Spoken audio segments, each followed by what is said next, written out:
আজিৰ শিশু অনাগত দিনৰ ব্যক্তি। স্বাগতম জনাইছো বন্ধু বান্ধৱীসকল ৱৰ্ল্ড মিক্স চেনেললৈ।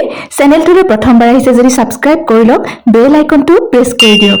উত্তৰ তেজপুৰ আঞ্চলিক মইনা পাৰিজাতৰ সৌজন্যত তেজপুৰ জিলা মইনা পাৰিজাতৰ ত্ৰয়োদশ দ্বিবাৰ্ষিক শিশু সমাৰোহৰ মূল সভাখনত বিশিষ্ট অতিথি মইনা হিচাপে নিজৰ ভাষণৰ যোগেদি ব্যক্তিত্ব স্থাপন কৰিলে বিশিষ্ট অতিথিসকলৰ সন্মুখত শুভ্ৰম শেখৰ কটকীয়ে। মইনা শুভ্ৰম শেখৰ কটকীৰ স্পষ্ট ভাষণ শুনো আহক। ভিডিঅ'টো সম্পূৰ্ণ চাব, লাইক এটা কৰিব আৰু মইনাজনলৈ আপোনাৰ আশীৰ্বাদ দিব।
তেওঁলোকৰ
আন্তৰিক ধন্যবাদ জনাইছোঁ সম্পূৰ্ণ ভিডিঅ' চোৱাৰ বাবে।